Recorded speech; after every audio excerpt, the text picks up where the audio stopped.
Bill. Good to see everybody. This is get reminded that you're at LSU baseball when there's a relatively important football game this week, and this many of you show up in August to talk about LSU baseball. I'm very grateful for that. And on that note, good luck to Coach Kelly. I know they've worked really hard to assemble that roster and in camp, and wishing them a great 2025 season. Great to be back. Very exciting, short window. I hope to continue to get used to playing as late as you possibly can, having about a 45-day summer, and then starting out the next thing. A couple updates on the championship team in 2025. I believe we're going to do the ring ceremony celebration October 25th, okay, in conjunction with the football game that day. And then we've been invited to go to the White House, and we're just waiting for the date. I think that's sweet.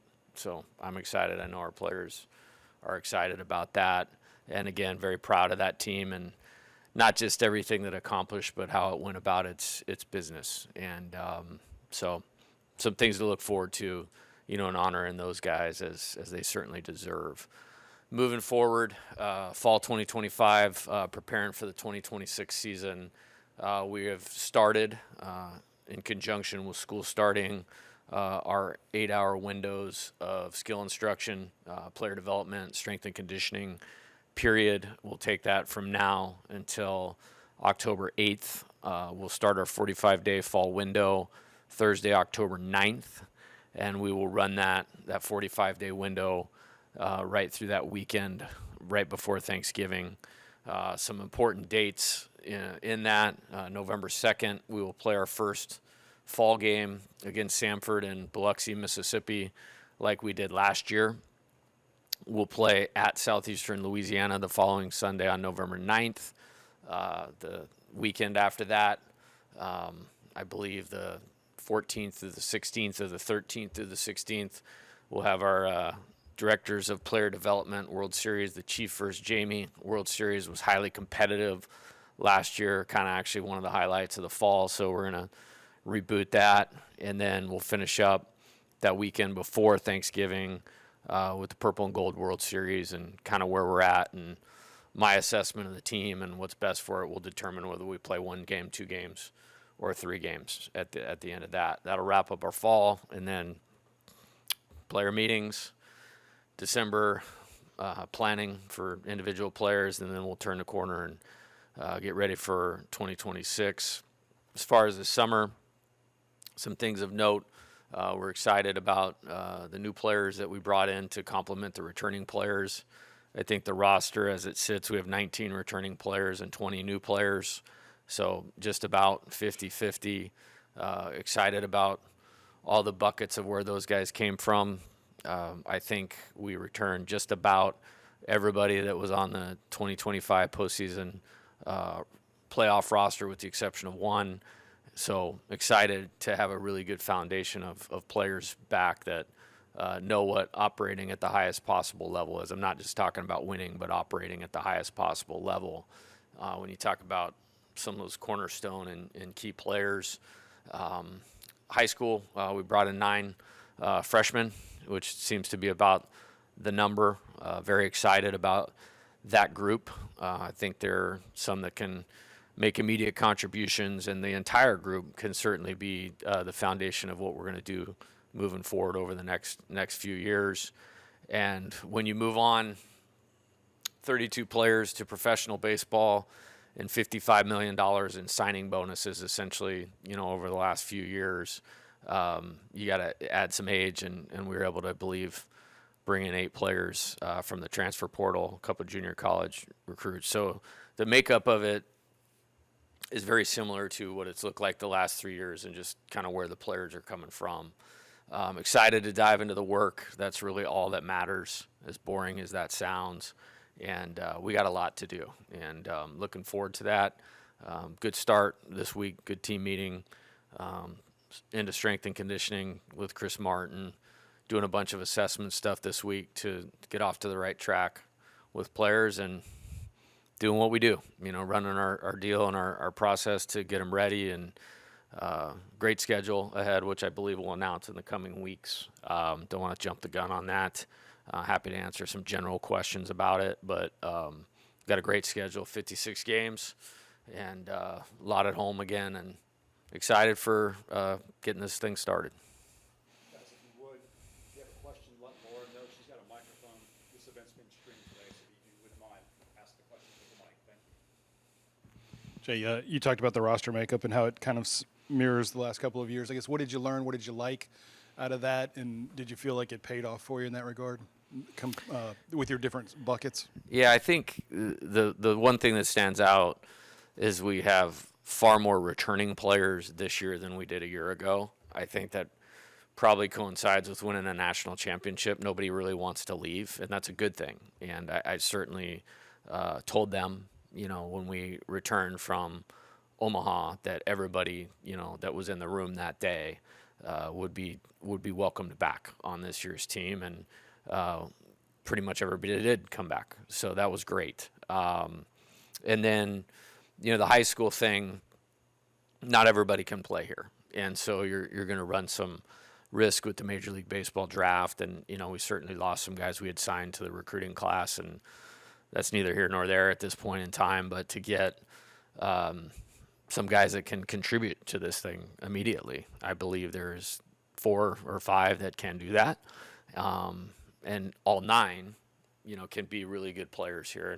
And I kind of like where that number is falling, right at that 9. We had 10 last year, I believe. 7, were on the roster in the College World Series. So I like that. A couple junior college players for some specific needs. And then it is what it is. I mean, everybody in our league is, grabbing people out of the portal. I think we've probably done one of the best jobs of blending, developing players from high school and within our program, and blending what we need, in the portal. And there's a few more needs again, just like there was a year ago, because of how the draft, and can't get to Omaha, can't win it like we have 2 out of the last 3 years without having pretty close to double digit, pro players. And, if guys want to be pro players, 32 in 3 years and $55 million are good numbers.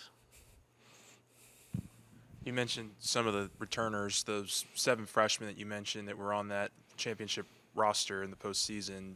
They weren't playing like freshmen towards the end of the season. Just talk about that nucleus of second-year players that are coming back, and how crucial are they to what y'all want to do next year? Yeah, very crucial, and they were very instrumental in us, winning the national championship.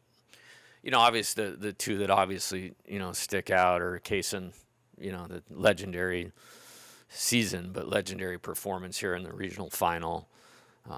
Huge win in Omaha against UCLA, huge save in game 1 against Arkansas. And it's all there, physical ability, mental makeup to take a step forward, which, if I was going to bet on anybody, I'd bet on him to do that. Derek had about as good a freshman season as any player I've seen jumping into this league in terms of positively contributing to a team winning at the highest level, which last year's team did, and very motivated player and taking the next step in his evolution and game. And both those guys are clear on what that is, and they wouldn't have to change anything, and they'd be great players for us, but that's not how they're built. And so feel really good about those 2. Cade Arambidi, was basically our 1B catcher, and we were catching him on Saturdays in that most of the league schedule, and really in the thick of that really challenging grouping of teams. I think it was like Alabama, Tennessee, Texas A&M, Arkansas, South Carolina, and then the SEC tournament, and he did a great job. I think he was catching Anthony, and we only lost 1 game that Anthony pitched for like the last 12. So excited about his development, both offensively and defensively. I feel great about those 3 pitchers. Other 3 pitchers, Maverick Rizzi led our team in appearances last year. Freshman, led the national championship team in appearances, had a good 4 or 5 outings in Cape Cod League this summer. Certainly expect a step forward from him. Feel it coming, in terms of how he's operating. William Schmidt went 7-0 last year. I think when you have as many expectations as William did on himself, like that might fly under the radar a little bit. Got to pitch in the regionals, got to pitch in the super regionals. It's valuable experience. Cooper Williams, huge part of the end of the year. Regionals, the highest leverage situation in the super regionals, got us 3 really good innings against West Virginia, and then pitched in Omaha. And certainly like where he's headed. We had some really specific things with those 3, and then John Pearson got a couple of bats in the College World Series. And if he wasn't on the team that he was on, probably would have gotten more playing time as a freshman. So excited about those guys, very proud of them, and very pointed summers, for them in terms of what they were all doing, and feel good about where they're at. Coach, you're heading into this season with a pretty old team. You have a 7th-year senior. You have a few 5th-year seniors. How much of that was just a product of what happened in the draft and all those freshman signees who were selected? Yeah, good question and good observation. I said this last year. It was a very new team last year, but it was not a young team. And I'd probably say it's similar. We have 7 more returners than we did from last year. You need what you need to compete. And if you fall behind in any way, recruiting, resources, development, our league's going to let you know you fell behind. And how the draft was kind of unfolding, we needed to be well thought out and prepared, and making sure we could, weather that storm. For all of our players that went, I believe it was the right thing, and sometimes that's how it goes when you win a championship. And I'm very happy for all of them. With the high school players, I want to put the focus on the guys that decided to come here, Marcos, Omar, Ethan, Mason Braun, Reagan Ricken, that whole group. But there was a little bit of an adjustment, like really not knowing where the roster was going to fall in terms of numbers and what we would need. I thought we did a pretty good job, with the, I don't want to say we intentionally tried to age up, because I like where we're at and I like how we're doing this and how it's thought out. But I feel like we recovered from what that was, and professional baseball throwing around $2 million like it's candy, to really anybody. I feel like we recovered pretty well, and I'm happy with the guys we ended up with. Jay, do you anticipate Gavin and Devin full go in fall camp and obviously being ready for next season? Yeah, the question was about Gavin Guidry and Devin Sheeran, and do I expect them full go? Devin through in the summertime, and then once he had kind of done what he'd done from a games perspective, he went and trained with William and Cooper. Very specific training plan that we had for those 3 guys. So I do expect him at full go right from the start. I have a good plan for what I want him to do to catch up on the time missed from last year, and feel good about where that's heading with Gavin. He's doing great, playing catch, letting it loose. I think it's maybe a little bit different plan where we're continually building him up. My hope is for him to throw in the fall. It may not be the very first week of the fall, but middle of the fall, and then continue it as we ramp into the season. I'm not worried about game experience, competitiveness there. It's more about continually advancing the good progress that we've had. And again, I talk about him all the time. I think it flies under the radar, but like Isaac Trujillo is one of the heroes of this place and our success. That's our athletic trainer. And he's in a great spot. It's fun to see a smile on Gavin's face and moving around and playing catch. But I feel like both those guys are exactly where they should be. Both of them will pitch this fall. We haven't quite nailed down the timing. There's a few things, in Gavin's rehab that we want to see. My guess would be if he pitches, it will be at the back half of the fall. Coach, how important is it to your team and the development of your team that you return your entire coaching staff for another year? Yeah, really helpful. I like that very much. And, they've all could do whatever they want to do, because I believe that we have the best. Josh, obviously, turned down the job at Duke, which he'd earned, that opportunity. And, I'm thankful that he decided to do that. And he's a big part of our success on, obviously in recruiting and then on the field as well. Coach Yeski have talked about it all summer. I mean, just line it up. He's the best pitching coach in college baseball history from performance. If you're just looking at winning and those types of things, Josh Simpson is 2 for 2 on national championships, and being here. So we'll try to keep him for a few more years. He always lets me know he's the reason, for those. Mark Wanaka, obviously, been with me every year of my Division I head coaching career. Jamie Tutko, very thankful for those guys. We recently added Justin Bridgman to our staff, who was an assistant at Tulane the last 3 years. He played for me at Nevada, pro player. Was drafted by, I think it was Tampa Bay. Was coached at Cal Poly, for a couple years before Tulane, and phenomenal baseball guy, and exactly again, the type of person I want around our players. It's my intent to bring in Nick McCleary, another one of my former players, who was just released from professional baseball, in one of those player development roles as well. And he'll be with us here probably within the next couple weeks. And again, another pro player, exactly how I want our players to operate.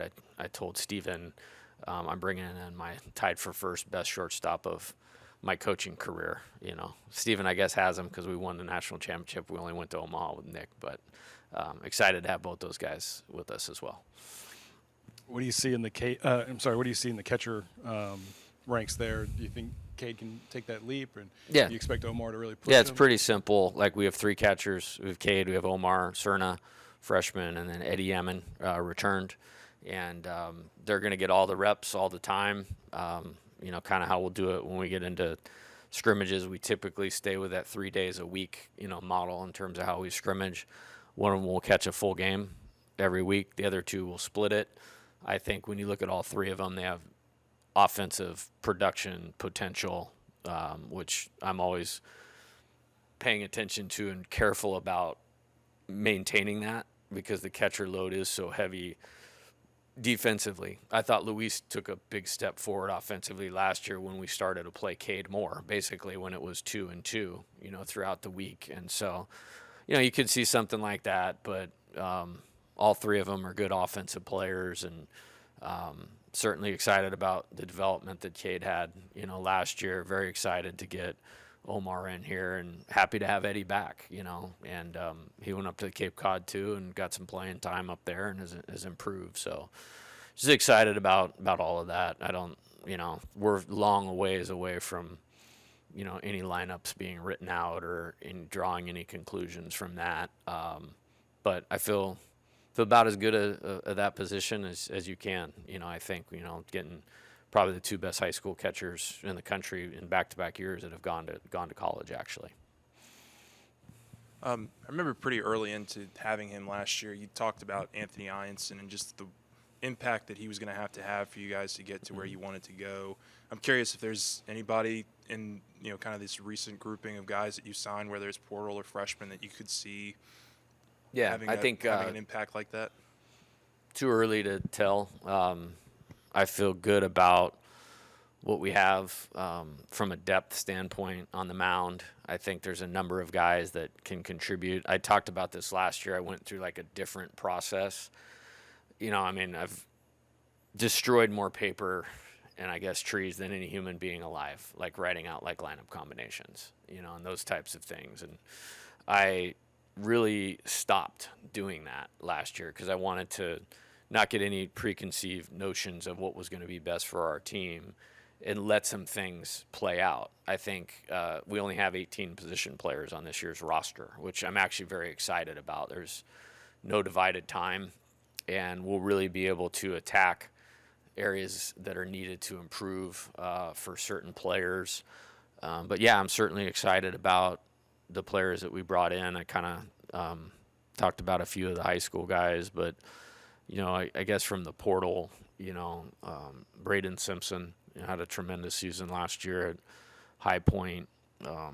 Zach York from Grand Canyon, Seth Dardar, Kansas State, Trent Caraway, Oregon State. All those guys. Kansas State was in the regional. Oregon State was in the College World Series. Grand Canyon's been a winning, program, and Braden had a real impressive season last year at High Point. Who was an NCAA tournament team the year before, I believe. So I'm excited about those guys. And on the pitching side, we needed to add some left-handed pitching. We were able to do that. Ethan from the junior college ranks, Ryler, Santi, and Danny. So we have some good balance of left and right-handed pitching. Cooper Moore, obviously I think he was some sort of all Big 12 pitcher last year at Kansas, and I think he's very confident, has good pitchability, and can add. And then when you're looking at 9 returning pitchers too, just want to kind of let's get them all as good as we can, and then kind of it's just not the meeting to talk about where somebody's going to fit yet. So. Coach, when you look at your position player group, everyone's draft eligible except for Cade Arambidi and John Pearson. Is that when you were constructing this roster, was that kind of in the back of your head to where there's a decent chance you're gonna have to reload a lot, if not all of it, come next season? Like where was that? Was that even part of your thought process? Well, Cerna's not draft eligible. Mason Braun's not draft eligible. Ethan Claus isn't draft eligible. I want to make sure I don't leave anybody out.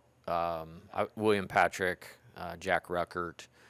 You don't always have control over those things. Some guys made a decision that they thought playing for the Chicago White Sox is, what they wanted to do. Fly up there and play the White Sox if they'd like to. You know what I mean? I'm not worried about that because I know the quality of what those guys are. Cade and Omar, those are staple, players. Mason Braun is one of the best hitters, in my opinion, that decided to go to college. So I'm excited about building around those guys. William Patrick, 6'3" runner, jump out of the gym, was a great football player. Needs baseball development time. He needs 1 billion at bats this fall, needs a season, needs good summer ball, and I think he can be a great player. Jack Ruckert's very versatile in the infield, and I understand the nature of that, and yeah, it did turn out that way a little bit, and I think we've shown a good aptitude to develop players and then reload as we need to, and so, yeah, I guess, we got a really good 26 class. What a great opportunity for them to be the guys that say, I'd rather play at LSU than sign for $1.5 million. What a great opportunity for the best players in the transfer portal next year. So I'm going to focus on kind of who we have, and it's just part of it. I want to develop guys for professional baseball, but what does Bill Belichick say? They're trying to be the 31st NFL team. Did I hear that somewhere? All right, so we're the 31st Major League Baseball team. Let's go. Coach, Stanfield, Cowan, and Reeves, 3 guys that were kind of in that gray area of could have gone pro but decided to come back. Thank you. What was your pitch to them and why they should return if it came down to a decision, and how does it impact the team? Yeah, I don't know if it was a pitch. It's conversations. And, I'm pretty straightforward, and sometimes, it may seem like a pitch because I have the LSU on my chest. They have the talent that could help our team be better. But, my vision when I came here of what I want this to be is, what we've done on the field, 150 wins and 2 national championships in the last 3 years while helping players achieve their dream of moving on to Major League Baseball, 32. So I can't be just trying to, hoard everybody back. Cade Anderson, of all the guys, probably would have been the guy that would have loved to or wanted to come back. And it's hey, man, no. It's not how this thing's going to go, Not that we even needed to have that conversation, but Like, you have to look at what's best for the player. And I think it's very interesting. There's a lot of talk of shrinking the draft, contracting the minor leagues, which means there's less opportunities. So I actually shook all of those three guys' hands and congratulated them that what they did was lengthen their baseball career, because there's guys that are getting released that were just drafted, like 2 years ago, because they're Major League Baseball is trying to use college baseball more as like a training ground and not spend money, on player development in the minor leagues. So all three of them could have signed. All three of them had opportunities to sign and decided to do this. And I'm really glad that they did. And I mean, I talked on and on and on about that transfer group last year, specifically with Chris, specifically with Zach, obviously with Danny, with Luis. Like, we just hit on the right fit for that team and the character. And so I'm happy to have those guys back. It does matter. And, the rest of them, it was probably good. It was their time, So, yeah, I'm really happy they're back. I don't think it was much of a sell as it might sound or seem as what was right for them. And, I think probably getting your education finished in the society we live in today is probably more important than ever. So they'll get to do that. And they go out and do what they did last year just from an individual standpoint, and we continue to have success, they'll be remembered here. And that's pretty cool, so. Kind of sticking with that theme of good problems to have, what does Chris coming back do for your outfield? Well, I think it's probably the best defensive outfield you could ever ask for. I think they proved that time and time again last year. Last year's team broke the LSU record for fielding percentage, which is awesome. Those three were a big part of that. So you love having that experience. I hear my colleagues talk about, and they're right, like you have to be older to have a chance to win and be successful. And so in that position, you feel great about that. So excited to have those three guys back out there and keep us experienced. Like they've been through it, like the training, the bunting, the base running, the high leverage games. We won a game I think a 4-3 game against Alabama last year, and I think Chris had 4 hits. Derek was all over it every game, and Jake is, in my opinion, was one of our best players on last year's team. So very, very excited about that position group. And then the guys right behind them or, out there with them are really talented too. We just got to get some time underneath them. Pitching wise, you guys are in as good of a spot as you could ask for, despite losing your top 2 starters. You said on a podcast recently that you guys may even have more guys who have starter traits than you had last season. What could you sort of expand on that? And what did you sort of mean by it when you said that? Yeah, good question. So you actually listen to that stuff? That's all right. Sometimes I worried when I do interviews with any of but again, it's LSU baseball. Love it. No, I think, going back to, Cade and Anthony, can't get more than that from a production standpoint. I think we won. It was either however many starts Cade had, 17 or 19 or 20. We won all but 2 of them. I mean, that's about as good as you can get. And he's pitching into the 7th inning every time. And, Anthony, I think, I don't know when it started, but from Auburn on, maybe we only lost 1 game, or maybe that was the last.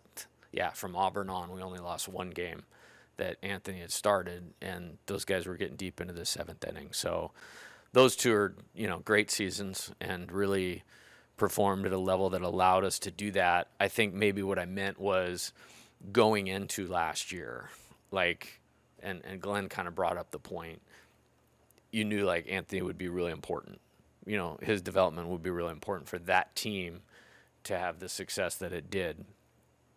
This year, I don't know that I would point to anybody and go like, hey, I know that somebody's going to do it. Cade did. That's unfair to put on anybody, just as it would have been unfair to like say, hey, this guy's going to do what Paul Skeens did. That's not really fair. I think maybe what I mean is if you look down the pitching staff, maybe there's more guys with like starter type arsenals, like 3 to 4 pitches that can get through a lineup, 2 to 3 times. That those guys were exceptional, at doing. And maybe it's not 7 innings because it's not, 4+ pitches, but maybe it's 5. And then you go to another one of those guys and they can get you some length, and then you have some big arms at the end of the game to finish it out. And I'm not afraid to do the pitching differently, but I'll sign up for Friday and Saturday production like we had last year every year. But yeah, I mean, Kaysen, he started 3 SEC games. He went 6 innings in a regional final, 4 2/3 in Omaha. William Schmidt was 7-0. Cooper Moore had great success. Zach, obviously, winning start in Omaha against the best team in the country. Marcos Paz, really, really good. And Reagan Ricken has a huge arm, a great athlete. He was a quarterback in high school too. And, I've had pretty good luck with guys that once they drop football and just focus on baseball, they turn into great, great players. And so he and William Patrick, I mentioned, are the candidates for that. Like, they were pretty stud football players. So, and I'm leaving like a number of people out as I'm kind of talking through this. Santi Garcia, Danny Lackenmeyer. I mean, when we played them last year, like, he showed 3 really good pitches. The only reason we won that North Dakota State game is because they took him out of the game. So I'm pretty excited on get into fall weekends and let guys go 2 innings, then maybe build up to 3 innings and see what they can do. And I'm not intentionally leaving anybody out, or don't read anything into it, because everything is up for grabs and wide open. Yeah, along those lines, you were placed in 3 of the 4 spots in the infield. And I know last, preseason, you guys kind of moved people around. Braswell played a little second. Dickinson was at third. And some of the guys coming back have played a couple different positions, and the guys you're bringing in, same deal. How do you kind of approach that, picking final destinations or trying guys out at different spots? Yeah, it's a long ways away. It's I knew somebody would ask that. I mean, I feel great about Steven, obviously. I think at shortstop, I think figuring out like who the next guy is going to be there, is important. A couple good freshmen with Ethan Claus and Jack Ruckert. We'll spend time with them on the left side of the infield, because I know they can play second base, or even third at a high level. But that's going to be important. I don't know too many teams in the country that have a great backup shortstop. So we need to get those guys ready. For that. Obviously the 3 transfer guys with Seth, Braden, and Trent, they have a little bit of versatility, across the board between second base and third base. John, we're going to give him reps, obviously, at third, at second, and at first. Zach is a first baseman. Mason Braun is, I think he ultimately will be a professional baseball player in the outfield, but he's really good around the bag at first base too. So I think that's everybody. So it'll be great. We got a lot of ground balls to take. So I texted all of them about a month ago, and just make sure the conditioning is right, because it's going to be humid, and we're going for it, because we have a lot of teaching to do, a lot of fundamental improvement to do, and then kind of getting to the sorting out phase. And for the next month and a half, I just want them to develop. Like, we're not in any phase of like, okay, this guy's going to go here, this guy's going to go here. It's get all of them as good as you can. We'll move guys around a lot, in those 7 weeks of scrimmages, and try to figure that part out. A couple, if you can, and you don't have to go super long on them, but just kept seeing John's name on Twitter over summer ball. Did he have as good a summer ball as everybody was talking about? Yeah, I think it was a 2-phase type thing. He needed some at bats, and that's happened to Ethan Fry, who got $1 million in the draft this year. He didn't start as a freshman, so that's pretty cool. So Ethan, we sent him to the exact same place as a freshman, and part of his development. So yeah, John went to lacrosse loggers. That's one of our absolute. That's where we send guys like him, and he did really, really well. There's another phase of his development that needs to take place if he's going to make a step forward and be an everyday player, which is his physical conditioning. So we actually had him go for about a month and then return right around August 1st and get a head start with Chris and developing his body to play lower, move better, which will open up, can you play 3 different positions instead of maybe just 1 or 2? So we'll see. But he looks great physically. Mindset's great. No surprise to anybody. And he can really hit, and I think it's a guy like he'd been at 280 of the 300 programs, would have had 250 at bats as a freshman. So I'm excited to see him this fall. You got Joe Mack here. So just looking at your roster, I don't remember 3 Catholic guys on a team. What is Brad doing well over there to prepare these kids? Yeah, really, really great program. Out west, you would always see their name, like in the national rankings. And then I remember going over there when William was a senior, sitting in the middle of like 80 scouts. And obviously I was impressed with him and kind of wanted to see, do we have any chance of getting this guy to school? So obviously was watching that every pitch, but they have talented players. A lot of good players want to go there, but was super impressed with just how they operated. Like it was a very like college baseball like operation. And so what happens then is guys show up at a place like this and they send guys to other places as well. You can just tell in how they're moving and going about their business. Like I'll use, Jack as an example. Rolled right in here and working hard with Chris Martin, out working on his own, taking BP, ground balls. You could see it like just showing up, kind of knowing what to do. Daniel, same thing, and played at a really good junior college at McLennan in Texas after playing for him. So, he's going to be a guy that I think will acclimate to all the things that we do really, really well. So I'd say preparing, they prepare players well for this jump, and it's a great school. So I think going to college it's not as steep a ramp, So big fan here for sure. Outside of Gavin and Devin working their way back, is there any other injuries that with you guys heading into fall? Yeah, Ryler Smart, he missed last year because of Tommy John surgery, so he is on his way back. I want to say he's 14 months post Tommy John, maybe 15 or 16. So he's on his way back. Marcos Paz had it in July 1 of 24. So he's pretty close to 14 months. So I think he's going to be a star, maybe the star here at some point. So you'll see us bring him along kind of the way that we did Cade, as a freshman. Everybody else might be at 2 innings. He might be at 1 inning. I think Ryler's okay to pitch, but there's some strength things like he needs to do. You might see us at 1. You might see us start a couple guys a little later just because we want the flow to work out correctly and not want to stop them once they get going. So I wouldn't read too much into who's pitching or not pitching, early. Like there's a plan for all of them. The goal is obviously to have them opening day of the season and strong. So Coach, if I'm missing any, I'm not trying to hide anything. That's off the top of my head. That's the most significant ones. You talked about Danny when he was at North Dakota State. Seth's another guy you saw in person last year in Frisco. Yeah, he killed us. Yeah, I was going to ask, just what do you remember about playing against him, and what does he bring to this team? Well,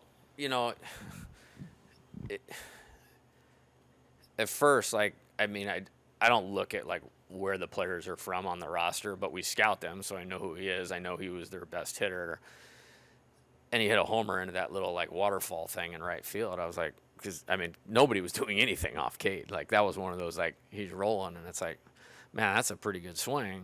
And then he hits the double to left center off of Kaysen. Left-handed hitters did not hit last year, and we have to execute a perfect relay from Josh to Steven, catch and tag Luis to get the game to extra innings to win. That's 2 pretty good pitchers to put pretty good swings on, and he went on and had a really good year. And he went in the portal, which the day he did it was 2 days maybe before the super regional. Like, I didn't even know. And I'm actually looking through, like, West Virginia's schedule and, like, maybe who had a little bit of success because they won the Big 12, kind of dominated the season. And I just called Pete Hughes, who's a friend of mine, the coach at Kansas State.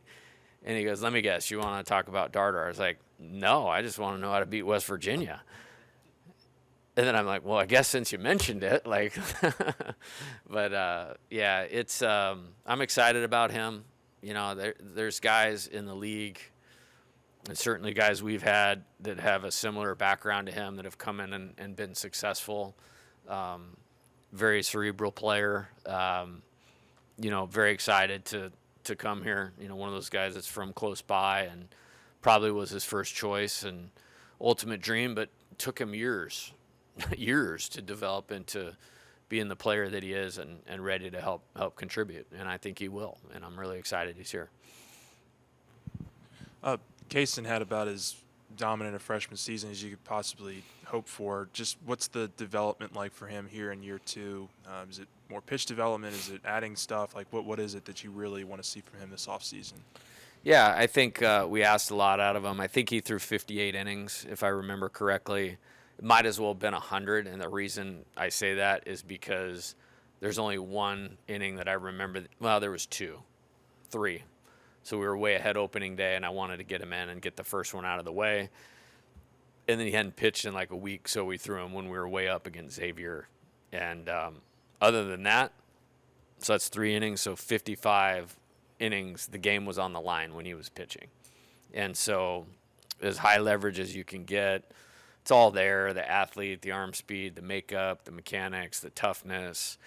And so it's just, you know, obviously wanting him to transition from what he did last year to a full-time, you know, starter, weekend starter, if you will, navigating the lineup 3 times. And some of that's conditioning, you know, the body is in shape. So in the 5th, the 6th, you're as quality as you were in the 1st. I think he's the athlete and has the physical condition to be able to do that. So that you start there. And then I think all the pitches that are necessary to do that are there. You know, it's kind of letting Coach Yeski do his thing and Jamie do his thing to help put him in the right spot. How often in your career have you dipped into Division II to recruit a guy, and what was it about Dax that you felt comfortable enough that he could come in and be a contributor for you guys? Yeah, good question. I don't know if we've had one here yet. I have done it before, but I don't think we've had one here. So the first thing was portal, and then I got a very interesting text from his head coach at Angelo State, who I know is a really, really good baseball guy. So that caught my attention. And then I knew his name, and then one of the reasons I brought Josh Simpson back is he's so connected in Texas, you know, with being the Texas scout for the Rangers. And I mean, he kind of perked up immediately. And it was like 3 days before the draft when this like recruitment took place, and you could feel the winds blowing. Like, you know, this isn't going to go good. There's just too much money out there. It's not going to go good for these high school players, for us. And so I literally just jumped on the phone, and we had aggressively recruited him and committed him. Watching, you know, hopped on Synergy and True Media and talked to his coach, talked to scouts in the area, people that had seen him. There was also a thought he was going to go in the draft. You know what I mean? Like, and so you had to kind of wait to weather the storm there. But he's a really good athlete, shortstop by trade that has become a pitcher. That's worked out for a few guys. You know, one of my friends, Trevor Hoffman, turned out okay for him. You know, but I watched him play catch yesterday, and he moves like a guy that was a good shortstop that became a pitcher.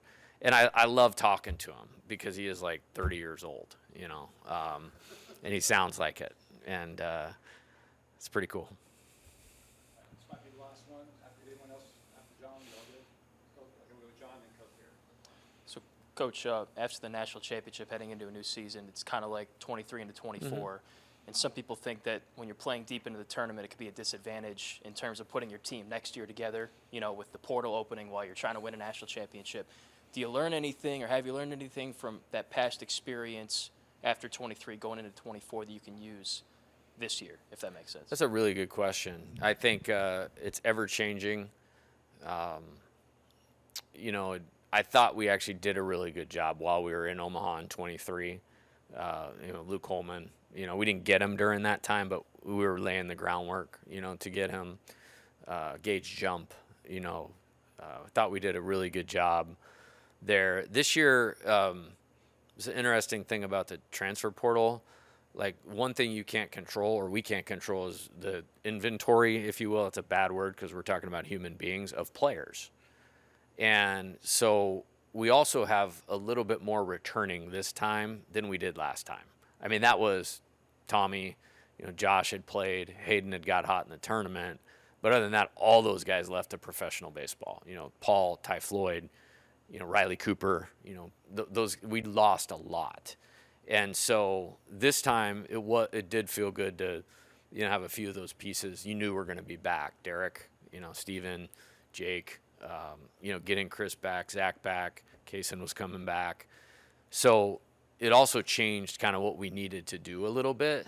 I'll be honest, I was locked in on Omaha. I was really happy we beat Arkansas in the first game, so we didn't have to play on Thursday, because I did wake up on Thursday morning in that little lake by our hotel. I walked 17 laps around it and was on the phone the entire time, and we got a few of these guys and we didn't get a couple guys, and that's okay. It's not for everybody, but that is what it is. I think, maybe a more relevant question is, what do you do from this point forward? And I still think there's a balance. You have to let those guys that were a part of that at the appropriate times celebrate what they accomplished, because it doesn't just happen, even though we have 2 in the last 3 years. But they're excited to move forward too. They're really excited to move forward. I love how they're operating. And I think what you have to an advantage is you have a few guys, real key players that played for us in 24 and played for us in 25, that maybe saw differences in the team and, want to be on the right side of that. And I feel like we were off to a good start. I had a freshman player's dad, I'm only sharing this because these are the things that get you excited as a coach, call me August 12th. Summer school had just ended, and just said, hey, I just want to say thank you. My son just talked about how great Kaysen Evans and Jake Brown and Stephen Milam were while he was out there for summer. And so good start, to the things that we need to do to be transitioning to this year really well. Just quickly, how's Dax eligible to play this season? What is there something with Division II in the rules? I was trying to figure There's that something, out. and basically we kicked it over to compliance, and they reviewed it thoroughly and gave us the green light, so we did not hesitate. I'm not going to play Steve Lautz or Blair Napolitano. You don't know their names. That's our compliance office. But we went through it thoroughly. They went through it thoroughly and gave us the thumbs up. All right, thanks.